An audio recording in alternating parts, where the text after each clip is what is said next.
सलाम, नमस्ते, सत श्री अकाल। मैं हूं रजा और आप देख रहे हैं रजाग्राफी की सबसे खास रिपोर्ट, अंतरराष्ट्रीय प्राइम टाइम रिपोर्ट। दुनिया की तमाम बड़ी खबर आसान और सिंपल भाषा में आपके सामने। भारत के खिलाफ जंग की तैयारी कर रहा है बांग्लादेश, सबसे बड़ा सवाल है। गोदी मीडिया तो ये कह रहा है कि सवाल है, लेकिन मैं कह रहा हूं ये तैयारी चल रही है। बांग्लादेश जिस तरह से पाकिस्तान के करीब हो गया है और पाकिस्तान जिस तरह से तुर्की और चाइना को लेकर बांग्लादेश के साथ संबंध बना रहा है, यह सीधा सीधा भारत के लिए बड़ा खतरा है। दोस्तों, रिपोर्ट आपकी स्क्रीन पर है। बताना चाहूंगा कि बांग्लादेश तुर्की से क्रिटिक लेजर गाइडेड मिसाइल खरीदेगा। दोस्तों, बांग्लादेश ये जो लेजर गाइडेड मिसाइल खरीद रहा है, यह दिवाली पर छोड़ने के लिए तो नहीं ले रहा है। और इस वक्त जो भारत के रिश्ते हैं बांग्लादेश से बेहद खराब स्थिति में पहुंच चुके हैं। बांग्लादेश में हिंदुओं का नरसंहार किया जा रहा है और उनका बहाना लगाकर भारत के अंदर हिंदूवादी आतंकी संगठन मुसलमानों का नरसंहार कर रहे हैं। हजरात मोहतरम, आपको याद होगा दोगले आतंकवादी बांग्लादेश का नाम लेकर कि बांग्लादेश में ये हो रहा है, बांग्लादेश में वो हो रहा है। अगर बांग्लादेश का क्रिकेटर खिलाड़ी अगर भारत के अंदर खेला जाता है तो हम उसे भी मारेंगे, अगर शाहरुख खान ने खिलाया तो उसे भी मारेंगे, और अमित शाह रोकेगा तो और मारेंगे। अमित शाह तक को चैलेंज किया गया है इस अभिषेक ठाकुर हिंदूवादी आतंकवादी के द्वारा। ओपनली कैमरे पर कहा जा रहा है और वो बता कर कह रहा है कि मैं तो बोल रहा हूं, इस वीडियो को शेयर करना, बता देना। तो दोस्तों, अमित शाह की क्या असलियत है और अमित शाह में कितना दम है, इस वीडियो को अमित शाह तक पहुंचाने के लिए अभिषेक ठाकुर की मदद करें। क्या समझ रहे हो साहब, हल्के आदमी समझ रहे हो? क्लियर कट दोबारा बोल रहा हूँ, अगर मुस्तफिजुर रहमान 2 कौड़ी का भड़वा आईपीएल में खेलेगा तो जिस मैदान में खेलेगा उसी मैदान में मारेंगे, और शाहरुख खान को भी मारेंगे अगर अपनी टीम में खिलाएगा। और नहीं, सुनो, आप कह रहे हो शाहरुख खान को मारोगे। सबसे बड़ा अगर कोई मूवी बनाता है ना, सबसे ज्यादा बजट की, तो वो बनाता है संजय लीला भंसाली। संजय लीला भंसाली को 8 घंटे तक लगातार मारा था, जाके पूछ लेना। अच्छा भाई साहब, करणी माता का अपमान करा था पद्मावत पिक्चर में। 8 घंटे तक, 8 घंटे, कितने घंटे? 8 घंटे तक संजय लीला भंसाली को मारा था। कितने घंटे मारा था? अमित शाह जी का फोन आया, अमित शाह जी का फोन आया कि भंसाली को छोड़ दो, 1 घंटे और मारा। हजरात, इतना ही नहीं, सुन लिया ना आपने। अब ये लोग असलियत से परे हैं, क्योंकि ये गू सुबह उठते ही बासी मुंह चाट लेते हैं, रात को पेशाब पीकर सो जाते हैं। इनका घर, इनका धंधा, इनका सारा काम यही है कि बस देश के अंदर आतंकवादी गतिविधियों को बढ़ावा देना। अब असलियत क्या है इनकी औकात?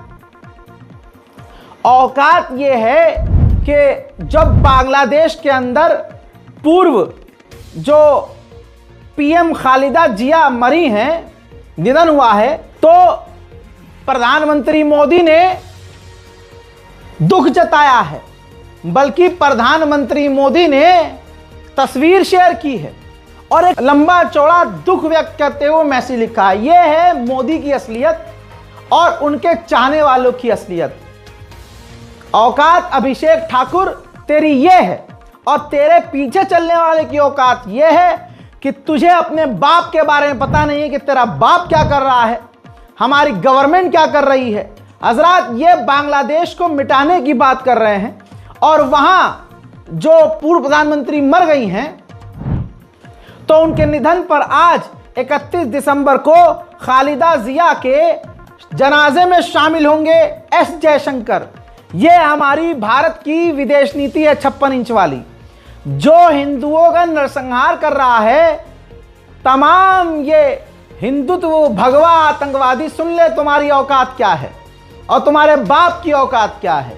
यहां मुसलमानों को मार रहे हैं ये कहते हुए कि बांग्लादेश में हिंदुओं को मारा जा रहा है। हमें उससे संबंध नहीं रखना, हम क्रिकेटर को भी पीटेंगे, शाहरुख खान को भी पीटेंगे। औकात देखो, शाहरुख खान की झांट का बाल जो ना हो, अबे तेरे मुंह से तो अच्छा शाहरुख खान का झांट का बाल होगा। सुअर आए हैं बड़े, शाहरुख खान को मारेंगे। और इनके बाप की नीति देखिए, ये देखो भाई, न्यूज़ 24 ने जानकारी पहले ही दी थी कि 80 साल की उम्र में लंबी बीमारी के बाद बांग्लादेश की पूर्व प्रधानमंत्री खालिदा जिया का जो निधन हुआ है, तो उनके अंतिम संस्कार 31 दिसंबर को जो ढाका में होगा, तो भारत के विदेश मंत्री एस जयशंकर वहां जाएंगे शोक मनाने। इनकी औकात, इनके गुड़गांव में अगर दम है, जयशंकर को रोक कर दिखाएं। जयशंकर अपना जय निकाल के इनके पिछवाड़े में ऐसा जय जय करेंगे कि रात में इनको सूरज और दिन में तारे नजर आएंगे। इधर भारत के मोदी सरकार का 56 इंच देखिए, ये गिर गिर के पहुंच रहे हैं वहां कि हम तो हारे। अरे पूर्व प्रधानमंत्री, पूर्व प्रधानमंत्री मारी गई हमारे। जबकि बांग्लादेश पूरी अकड़ में है, तुर्की से मिसाइल खरीद रहा है। इधर बांग्लादेश ने भारत के अंदर मौजूद अपना एम्बेसडर बुला लिया है वापस। रिश्ते खराब हैं। अखबार लिख रहा है कि भारत से संबंधों पर चर्चा करने का मकसद है। अरे सुअर की जात, तुम्हें पता है क्या मकसद है? बांग्लादेश पूरी तरह से हमारे खिलाफ है और फुल हरामी पने पर है, लेकिन आज का अखबार लिख नहीं पा रहा है क्योंकि मोदी जी नाराज हो जाएंगे। हजरात, बांग्लादेश में मोदी और योगी एकदम फिदा हो रहे हैं और बांग्लादेश के पूर्व प्रधानमंत्री जो भारत के खिलाफ थी, जिया जो मर गई, भाई वो भारत के खिलाफ थी, भारत के खिलाफ जहर उगलती थी और हमारा प्रधानमंत्री रो रहा है उसके मारे जाने पर। तो तमाम हिंदू संगठन बोलो, दम नहीं है, औकात नहीं है, बोल तुम उसका नाम लेके उछलते हैं दोस्तों, तो ये कैसे सच बोल देंगे? वही हाथ डाल के पलट देगा, सारी बदमाशी वहीं रह जाएगी इनके गुड़गांव के अंदर ही। अब सोचो, वहां एक और हफ्ते भर में एक और कत्ल हो गया। एक और हिंदू व्यक्ति को बांग्लादेश के अंदर, जो बेचारा फैक्ट्री, कपड़ा फैक्ट्री में सिक्योरिटी गार्ड का काम कर रहा था, उसके साथी स्टाफ ने गोली मार दी। 12 दिन में बांग्लादेश के अंदर तीसरे हिंदू का कत्ल कर दिया गया। इसके बहाने अब भारत के अंदर और मुसलमानों को मारा जाएगा। यही तो हिंदूवादी नीति है। बांग्लादेश में उथल पुथल है तो भारत में भी होनी चाहिए। भारत को पूरी तरह से बर्बाद करने की कगार पर यह हिंदू संगठन है। हमारी विदेश नीति गई तेल लेने भाई। उधर चाइना भी हमको लाल आंख दिखा रहा है। सलमान खान की film the battle of Galwan आ रही है और यह फिल्म उस झड़प पर आधारित है जब भारतीय फौज के 20 जवान शहीद हुए थे और हमने झड़प में चाइना के 60 कुत्तों को मिट्टी में मिलाया था। लेकिन क्योंकि सलमान खान मुसलमान है, इस वजह से एक खास धर्म के गंदे घिनौने लोग सलमान खान की इस फिल्म का भी विरोध करेंगे। चाइना जो है पोस्टर पर ही भड़क गया है। यह देखिए, सलमान खान की फिल्म बैटल ऑफ गलवान पर चीन नाराज हो गया है। कहा कि ट्रेलर हकीकत से दूर है। चीनी मीडिया बोला अभी इसका रिलीज होना गलत है। चीन का सरकारी मीडिया कह रहा है कि जिस दौर में मोदी और शी जिनपिंग रिश्ते सही कर रहे हैं, ऐसे में बॉर्डर को लेकर, बॉर्डर पर बनी फिल्म और झड़प को लेकर बनी फिल्म रिश्तों को खराब कर सकती है। बहुत डिटेल में जानकारी दी गई है कि भारत की बॉलीवुड फिल्में मसाले वाली और ड्रामेबाज होती हैं और फिल्मों से भारतीय लोगों को राष्ट्रवादी, उनके अंदर जागरूकता पैदा करने के लिए ये तमाम फिल्में बनाई जाती हैं। लेकिन ये सच से बहुत दूर है। सलमान खान के हेयर कट और सलमान खान के डायलॉग से भी चाइना को प्रॉब्लम है। आजाद, अब देखते हैं कि गलवान पर बनी इस फिल्म में कौन सा हिंदू संगठन सलमान खान की इस फिल्म को सपोर्ट करता है। लिख के ले लीजिएगा, यही सुअर की नस्लें सलमान खान की फिल्म का बायकॉट करके चीन का पूरा साथ देंगे। अमेरिका की थिंक टैंक रिपोर्ट से खुलासा यह हुआ है कि सन 2026 में, ये जो आने वाला नया साल है, इसमें भारत और पाकिस्तान के बीच जंग बढ़ जाएगी। क्यों? क्योंकि कश्मीर के अंदर पाकिस्तान आतंकवादी गतिविधियां करेगा, जिसके जवाब में भारत एक्शन लेगा। हजरात, इस रिपोर्ट में कहा गया है कि ऑपरेशन सिंदूर खत्म नहीं हुआ है और भारत आगे भी कार्रवाई कर सकता है। अमेरिका की थिंक टैंक रिपोर्ट में बताया गया है कि पाकिस्तान हो या भारत, दोनों ने हथियारों की खरीद में काफी बढ़ोतरी करके अपने आप को खतरनाक बनाया है। उधर मेरे दोस्तों, जहां पूरे भारत का बेड़ा गर्क है, वहां सरकार ने दावा किया है कि भारत विश्व की चौथी सबसे बड़ी अर्थव्यवस्था हो गया है। केंद्र सरकार का दावा है कि जापान को पीछे छोड़ दिया है, 2030 तक जर्मनी से भी आगे निकल जाएंगे। लेकिन अंधभक्त अभी भी चप्पल पहने हुए, सर्दियों में चप्पल पहने हुए, गले में भगवा डाले हुए कैफे में घुसकर हिंदूवादी आतंकवादी संगठन बर्थडे मनाने वाले लोगों पर हमला करेंगे। दिल्ली में इतनी बढ़िया हवा कर दी है कि आप पूछो मत, सांस जन्नत के नज़ारे दिख जाते हैं। आप देखिए देश भर में बेरोजगारी खत्म हो चुकी है, हर हिंदुओं को नौकरी, हर हिंदू युवा को नौकरी मिल गई है। अब पेपर लीक नहीं होता। अरे रुपया देगी आसमान छू रहा है, डॉलर को तो मुंह में बहा दिया है हमने। चौथी जीडीपी पूरी दुनिया में हमने नाइजीरिया को हरा दिया, हमने फ्रांस को भी। वाह क्या सीन है। हजरात, जो पाकिस्तान बहुत ईमानदार, अच्छा और इस्लाम परस्त बनता है, इनकी औकात देखिए। चाइना पाकिस्तानियों का बाप है। चाइना का एक नागरिक पाकिस्तान की सरजमीन पर इस्लामाबाद में सिगरेट, एक जो मुसलमान हिजाबी लड़की है उनको सिगरेट ऑफर करता है और फ्लर्ट करने की कोशिश करता है इस्लामाबाद में।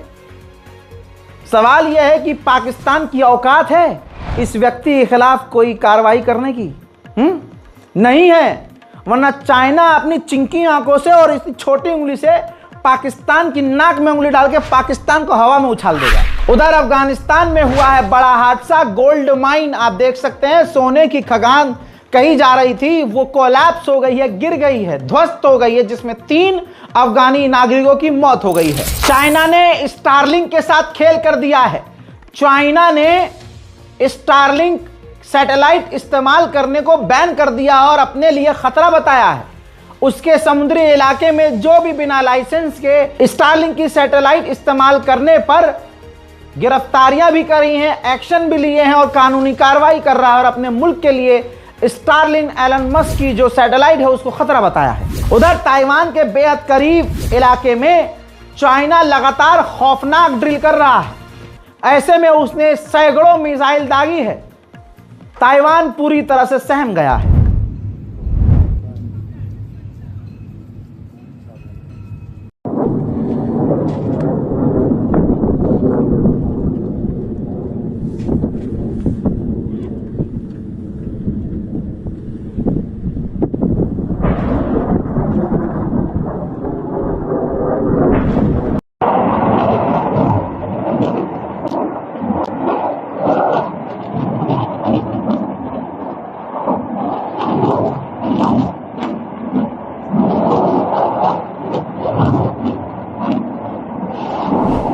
नया साल आते आते कहा जा रहा है कि चाइना ताइवान भिड़ सकते हैं और ये हम नंगी आंखों से देख सकते हैं।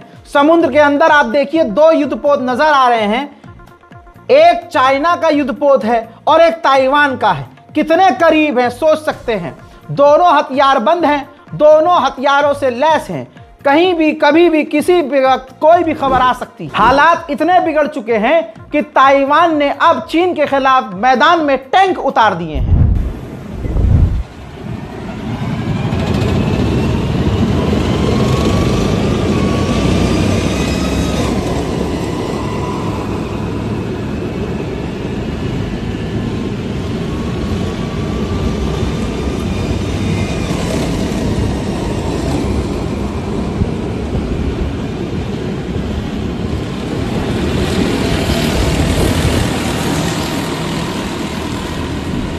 भारत और पाकिस्तान के रिश्ते भी बद से बदतर हालत में जा चुके हैं। जंग की कभी भी उम्मीद है कि हो सकती है। ऐसे में चाइना कूदा है। चाइना के विदेश मंत्री ने कहा है कि भारत और पाकिस्तान के बीच मीडिएशन हम करवा सकते हैं। अबे जूता मारूंगा सुअर। लेकिन सॉरी मोदी जी नाराज हो जाएंगे। चाइना को कुछ कहते तो मोदी जी नाराज हो जाते हैं ना। उधर अमेरिका ने कंफर्म किया है कि CIA ने हमारी वेनेजुएला के पोर्ट पर हमले किए हैं, ऑपरेशन किए हैं। अब आप सोच नहीं सकते, चंद सबूत लगा रहा हूं जो आम लोगों को, अमेरिका वेनेजुएला को निशाना बनाकर बोट को उड़ा रहा है। अब समुद्र में वो जो आम लोग मर रहे हैं, उनकी लाश और उनकी लाश के टुकड़े वेनेजुएला के तट पर आ रहे हैं बहकर। हजरात, वहीं स्टारबक्स को तगड़ा नुकसान पहुंचा है। रिपोर्ट के अनुसार खबर यह है कि 400 स्टोर्स यूएस के अंदर स्टारबक्स के बंद हो चुके हैं, भारी विरोध चल रहा है। अमेरिका, इजराइल खूब पैसा खर्च कर रहे हैं दिखाने के लिए कि सब कुछ चंगा सी, लेकिन स्टारबक्स जो इजराइल का समर्थक था, आज उसको लगातार नुकसान उठाना पड़ रहा है। वहीं मेरे दोस्तों, सूडान से खतरनाक खौफनाक खबर है। रॉयटर्स ने खुलासा किया है कि जो सूडान के अंदर अल्फ शहर नाम का पूरा शहर है, जहां सबसे ज्यादा आरएसएफ ने नरसंहार किया, लगभग 1 लाख से ज्यादा लोगों को कत्ल किया है और आज वो पूरा शहर सुनसान है, खाली पड़ा है। हजरात मोहतरम, अंतरराष्ट्रीय प्राइम टाइम रिपोर्ट में इतना ही। इस रिपोर्ट को शेयर कीजिए, दुआओं में याद रखिए, चैनल को सब्सक्राइब कीजिए। मैं हूं रजा, आप देख रहे थे रजाग्राफी अनस्क्रिप्टेड। जय हिंद।